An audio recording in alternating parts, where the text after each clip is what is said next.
So I kind of have a weird job. Being a pastor is kind of a weird job. It's one of those jobs where people start to make assumptions or they make judgments on you just based on your job title before you even say anything or get to know them. Here's an example. I was at a hockey tournament recently, and we were gathered with some other parents, and we were having a beer. It was super fun. But then I noticed that people started to filter their conversations around me. They started to choose what jokes they were going to say, and they just chose to not talk about certain things because I was sitting at the table. I don't know if they're afraid that they're gonna offend me or that I'm gonna be embarrassed about what they have to say when they're saying it in front of me just because I'm a pastor. It's not like I'm not a regular person, just like everybody else.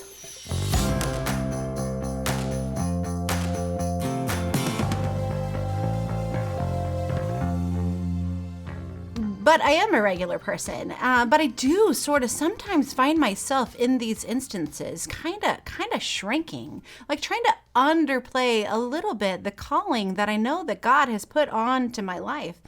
I want so badly to make other people feel comfortable and then hope that that comfort like extends to their wanting to feel comfortable in the church or in a relationship with God. But I do find myself sometimes being very careful with my words and my reactions. Does this ever happen to you? Do you ever find yourself in certain situations pulling back on your faith or shrinking in? Whether you're a pastor or not, I imagine that we all kind of do that from time to time when it comes to talking about our faith lives. For today's passage in the book of Romans, it starts with Paul in chapter 16. He says this great statement. He says, "For I am unashamed of the gospel, for it is the power of God for salvation to everyone who has faith, the Jew first, and then also the Gentile." See, Paul is bold. Paul sits there and says that he is wildly unashamed. He doesn't shrink back. He just stands right there firm onto the power of the gospel. I think Paul's boldness, I think this has something to teach us. Paul saw the gospel as the ultimate solution to the deepest need of every person on the entire planet. And Paul couldn't wait to go tell them that so he could soothe that deepest need for every person. Paul understood how Jesus' death and resurrection could change people, not for just some future in heaven, but change how they see the world, how they act, and how they live right here and right now, how they see themselves and act right here, right now.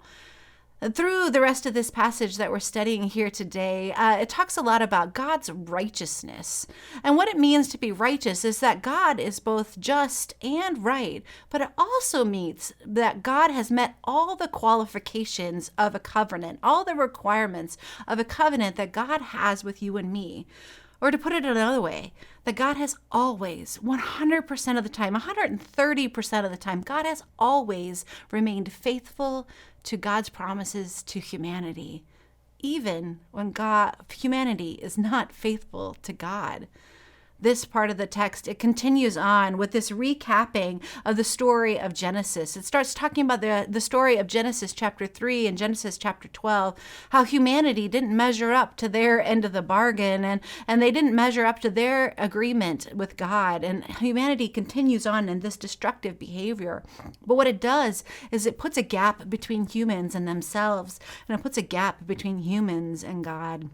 And in verse 25, Paul talks about how humans exchanged the truth about God and they worshiped the creation rather than the creator. The big Bible word for this is idolatry. Think about it, though. We do this all the time. We worry more about what other people are thinking than boldly proclaimed unashamedness of the gospel. We believe the words of the world rather than the words that God has for us. I think sometimes when we think about idols, we tend to think about things like Indiana Jones, like these big statues that historic people would sacrifice their children to. But really, idols are all around us. We worship idols every minute of every day.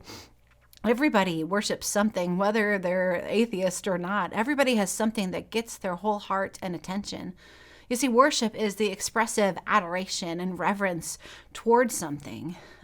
We worship the pursuit of our passions, or we worship education.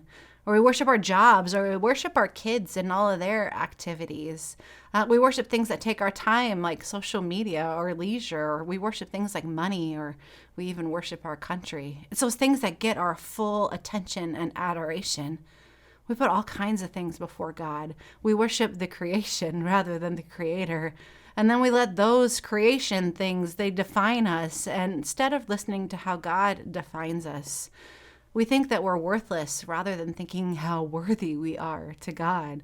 We feel shame rather than feeling unashamed. We know that we would fear rather than trust, or hustle rather than surrender. We feel unlovable rather than reading and trusting that God loves us no matter what. This is what Paul is warning us about here in this passage. He's calling out the way humanity has not believed the good news, and he's calling us to unabashedly, unashamedly believe the words that God says to us through the words of Jesus Christ, and then to offer those words to people unashamedly, knowing that that's going to meet their greatest needs too. So here's my questions for you today. Number one, what are some of the things in your life that you put before God? And we all have them. I have them too. Number two, what is a situation that you have found yourself kind of shrinking back in when it comes to your faith? Maybe, that's at a bar with hockey parents, or maybe that's even a conversation with your teenager. What does that look like? Thanks so much for joining us here for this Romans study. We are so happy to spend this time with you. If you're watching on YouTube or Facebook or your local TV, consider signing up for the daily text messages. Every day you'll receive a text message that gives you this Bible study and leads you through this Romans study. All you have to do is text the word Romans to the phone number 320-335-8605, and we'll send that message out to you every day. We'll see you tomorrow.